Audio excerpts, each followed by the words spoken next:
제 나이 30, 저와 동갑인 남자친구와 2년을 연애했고 양가 부모님께 결혼 허락받고 상견례까지는 끝이 난 상황이었습니다. 결혼 준비는 시작을 했지만 날짜는 아직 잡지 않았어요. 대신 웨딩 플래너 구해서 기본적인 건 다 알아본 상황이고요.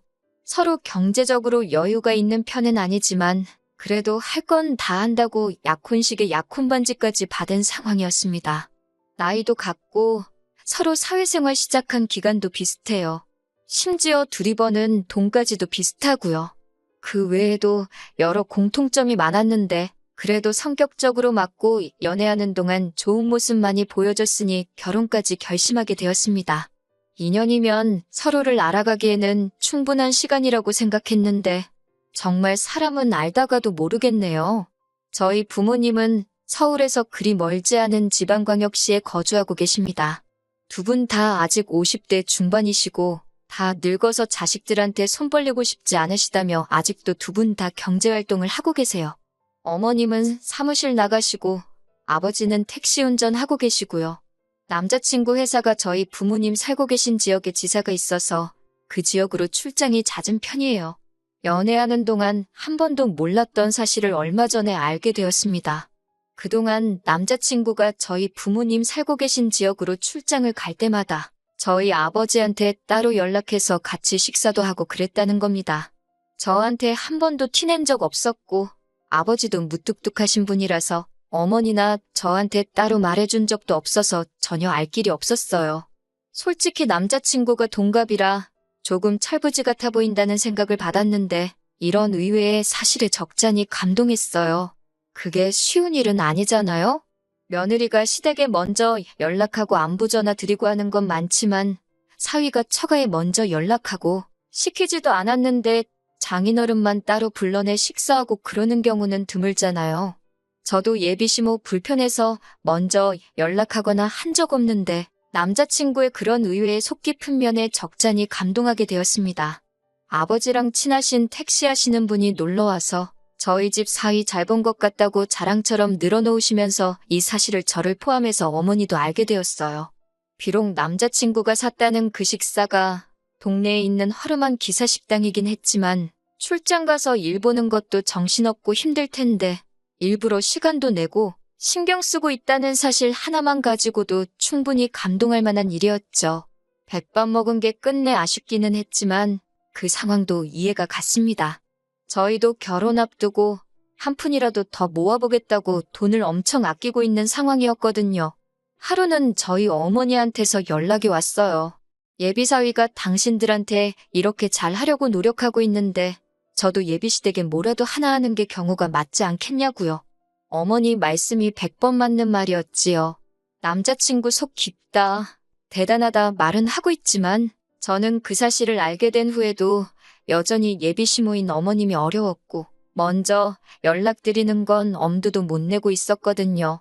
막상 제가 개인적으로 어머님한테 연락을 드려서 같이 식사하자고 말을 하려니 도무지 입이 떨어지지가 않았어요. 남자친구는 잘하고 있는데 저는 왜 이 모양인가 싶을 정도였어요. 해도 도무지 어머님하고 같이 식사하고 싶다는 말이 나오지 않으니 남자친구를 만났을 때 저한테 대신 전해달라는 식으로 부탁을 하게 되었습니다. 남자친구는 갑자기 어머니랑 식사는 왜 하려고 하느냐며 놀라더라고요. 그래서 제가 남자친구가 출장 갈 때마다 아버지 만나 식사하고 연락드리고 하는 거 다 알고 있다고. 고마워서 보답을 하고 싶은데 도무지 내가 먼저 연락드리기는 어려우니 대신 좀 부탁한다고 말을 꺼냈지요. 그런데 남자친구는 다른 것보다 표정에 당황한 기색이 역력했어요. 저한테 아버님이 자기랑 식사하고 있다는 사실을 먼저 말을 하셨느냐고 질문부터 하더라고요. 그건 아니고 어쩌다 알게 되었다 알려줬습니다. 그런데 왜 저러나 싶더라고요. 칭찬받은 일에 당황을 하고 있으니 말입니다. 그냥 그게 멋졌고 부끄러워서 그러는 건가 싶었어요. 그런데 남자친구는 마치 저한테 확인이라도 받으려는 듯 아버지가 따로 말한 건 없었느냐며 계속해서 물어왔어요. 왜 저러는가 싶었는데 그때는 남자친구가 제가 어머님과 단둘이 만나는 게 불편한가 하는 생각이 들었습니다. 혹시 불편해서 그러는 거냐 그러면 어머님하고 식사는 따로 안 하겠다 그렇게 말을 했더니 남자친구는 제 반응을 살피면서 그런 건 아니고 하면서 말끝을 흐렸습니다. 너가 우리 집에 잘하니 나도 너네 부모님께 잘하고 싶어서 그러는 거다. 몇 번을 이야기한 끝에야 남자친구는 어머님한테 연락을 해서 약속 시간을 잡아줬어요. 이후 제가 어머님하고 만났을 때 어머님이 아주 보통이 아닌 분이라는 걸 느꼈거든요. 그래서 남자친구가 이때 저한테 어머님을 결혼 전에 겪어보게 하고 싶지 않아서 그랬던 거라고 생각을 했습니다. 그리고 솔직히 그때까지도 남자친구가 단지 어머님을 저 혼자 만나는 걸 불편해했던 사실이 이후 제가 어머님하고 만나서 어머님이 제게 보여준 모습 때문에 그랬던 거라고 생각을 했었어요. 아직 예비 시모인 어머님을 제대로 겪어본 적은 없었거든요. 어머님하고 식사한 날에 이게 맞나 하는 생각까지 들 정도로 그 자리는 저한테 조금 충격적으로 다가왔습니다. 식사를 하기로 한 날에 어머님과 만나기로 한 강남역 근처에 있는 카페로 갔어요. 시간 약속 잘 지키는 사람이란 걸 보여드리기 위해 약속 시간보다 20분 먼저 장소에 도착했거든요. 그런데 어머님은 약속 장소에 1시간이 지나서야 도착을 했습니다.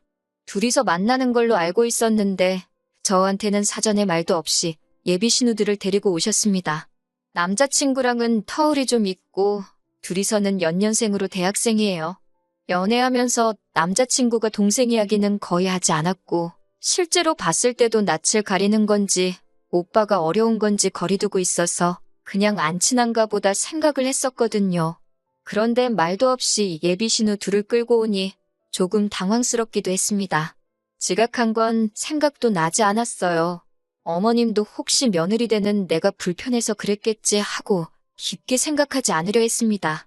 어머님께서도 오래 기다렸느냐면서 저한테 곧장 미안하다는 말을 하셨고요.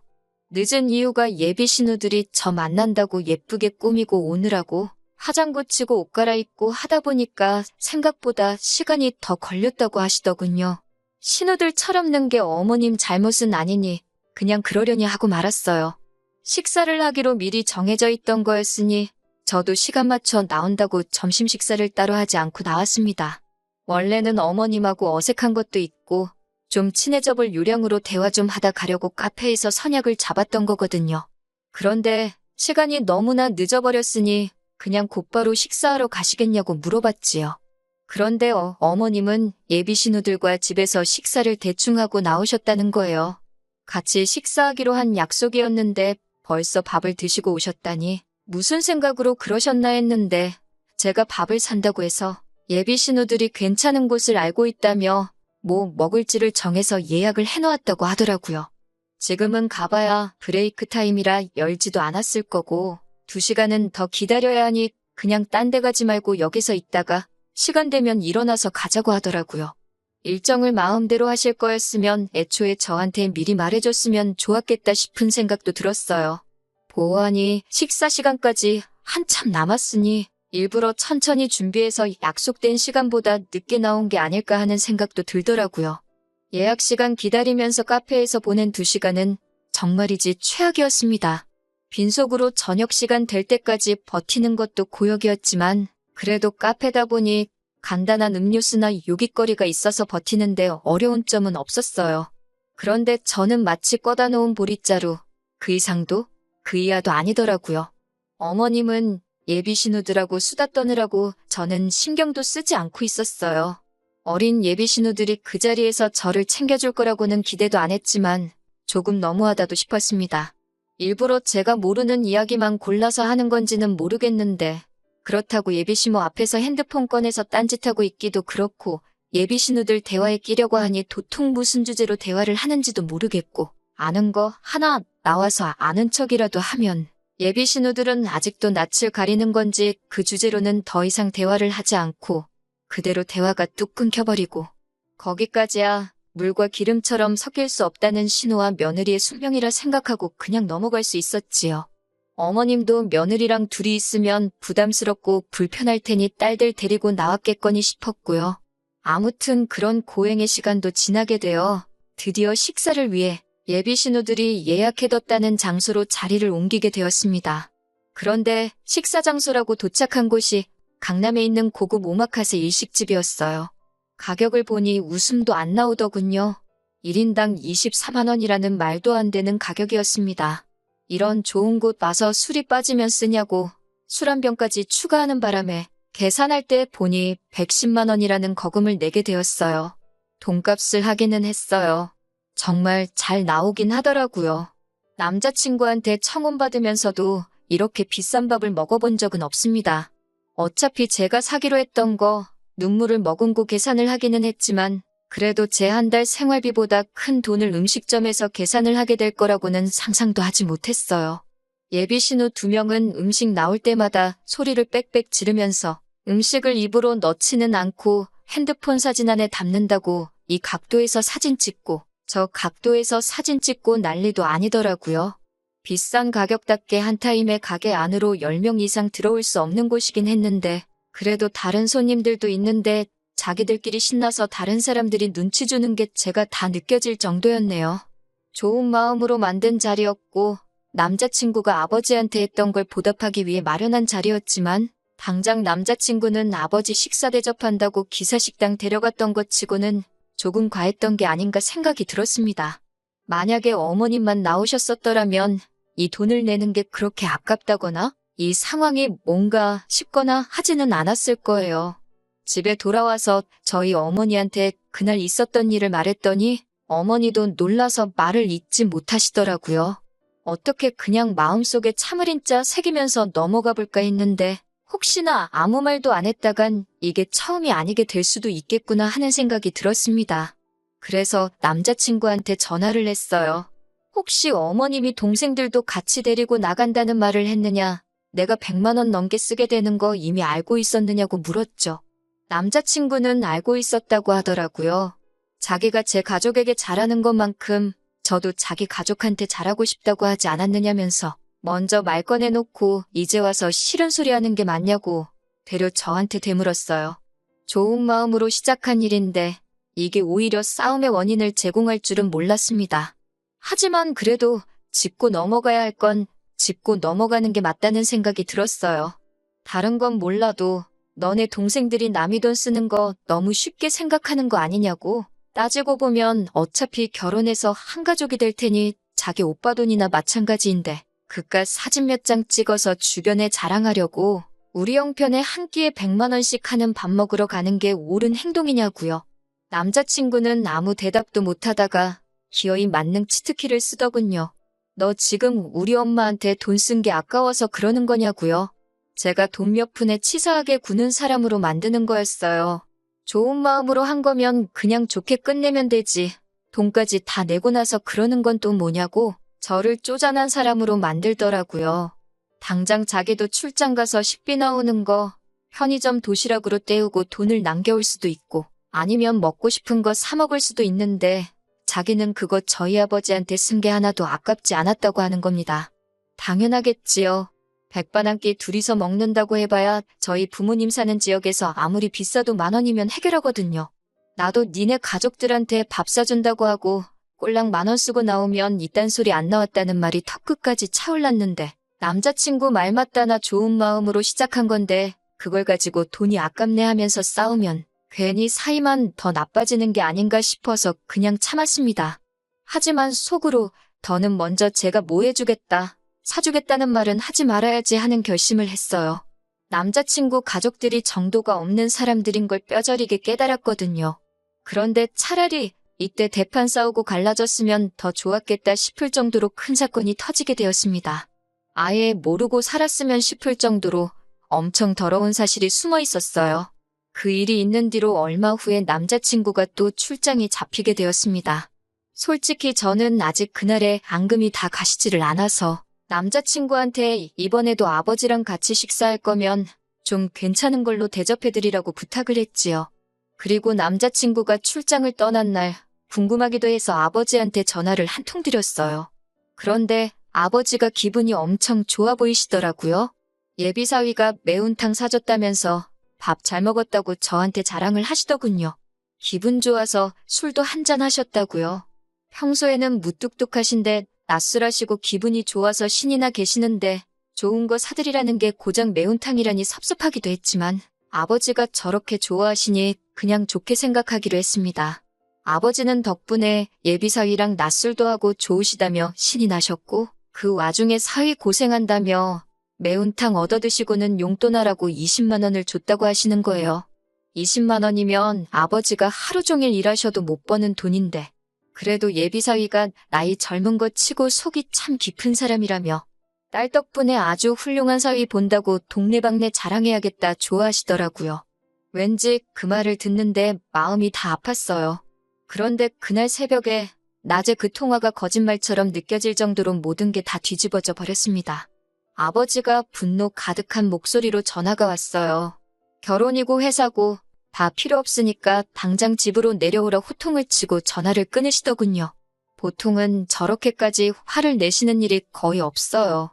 무슨 일이 있나 하고 어머니한테 전화를 드렸는데 어머니도 네가 직접 와보면 알 거라고만 하시고 별말이 없으시길래 무슨 일이 나도 큰일이 났구나 싶어서 부랴부랴 택시 잡아서 부모님 댁으로 향했습니다. 집에 도착하니 남자친구가 저희 부모님 앞에 무릎을 꿇고서는 잘못했다고 빌고 있더라고요. 이게 다 무슨 일이냐고 부모님한테 왜 쟤는 여기 와서 무릎 꿇고 빌고 있는 거냐 물어봤더니 궁금하면 직접 물어보라고 하시길래 남자친구한테 말해보라고 했습니다. 입이 10개가 있어도 모자란지 제 질문에 대답은 못하고 죄송하다, 미안하다, 사과만 연신하고 있더라고요. 결국 어머니께서 이게 무슨 상황인지 다 설명해 주시는데 어머니 설명 다 듣고 나서 그 길로 남자친구 머리채를 낚아채서 죄다 뜯어버리고 바닥에 패대기 쳐버렸습니다. 아버지가 그날 낮술도 하시고 남자친구 용돈하라고 큰 돈도 줬으니 낮에 일도 못하고 돈도 못 벌어서 평소에는 잘 안 하시는 야간 영업을 나가신 거예요. 그렇게 번화가에서 손님을 하나 태우게 되었답니다. 젊은 커플이 술에 징하게도 취해서 혀는 다 꼬부라져서 반말 찍찍 내뱉으며 근처에 있는 숙박업소로 가라고 했다더라고요. 그런데 목소리가 익숙하고 위화감이 느껴져서 룸밀러로 승객을 쳐다봤더니 다른 놈이 아니라 남자친구였던 겁니다. 옆에 앉은 여자는 옷 입은 꼬라지를 보아하니 술집에 나가는 여자였다고 하고요. 순식간에 상황 파악이 끝난 아버지가 여자한테는 몸성하고 싶으면 여기서 내리라고 한마디 하셨다고 해요. 여자는 술이 남자친구보다 덜 취했는지 아버지 말 듣자마자 쫄아가지고 차에서 주랭랑을 쳤다고 합니다. 남자친구는 옆에 탄 여자가 갑자기 도망쳐버리니 어디 가냐고 하면서 따라 내렸고요. 아버지도 그런 남자친구 쫓아가 바로 멱살을 잡았고 남자친구는 인사불성이 되어서 아버지도 못 알아보고 고래고래 소리를 지르다가 상황을 눈치채게 돼버린 거지요. 그 길로 아버지한테 멱살 잡혀서 끌려와 살려달라고 빌고 있는 상황이었어요. 그 와중에 더 믿을 수 없는 사실을 전해 듣게 되었네요. 그동안 남자친구가 아버지랑 점심 식사하면서 대놓고 용돈을 요구했다고 하는 겁니다. 결혼 준비하는데 돈을 아끼다 보니 저 맛있는 거 하나 제대로 못 사준다면서 아버지한테 용돈을 달라고 했대요.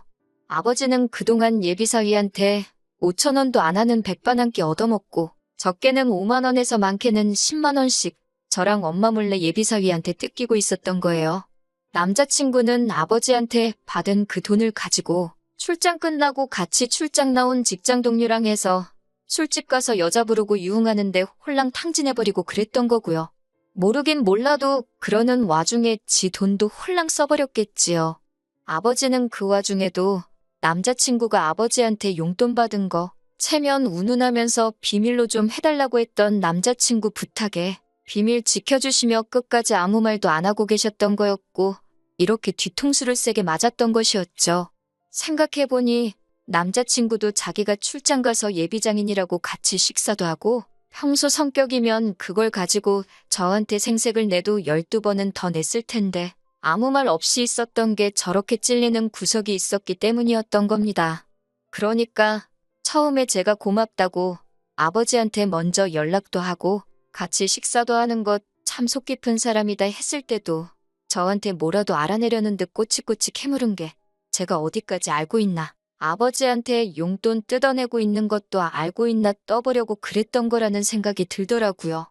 다른 건 몰라도 결혼 약속한 상대방 두고 술집 다니면서 여자한테 돈 쓰고 그러는 놈하고 결혼하는 건 제가 머리에 총 맞은 것도 아니고 무슨 일이 있어도 용서해 줄 만한 상황이 아닌 거라는 건 누구보다 제가 제일 잘 알고 있었어요.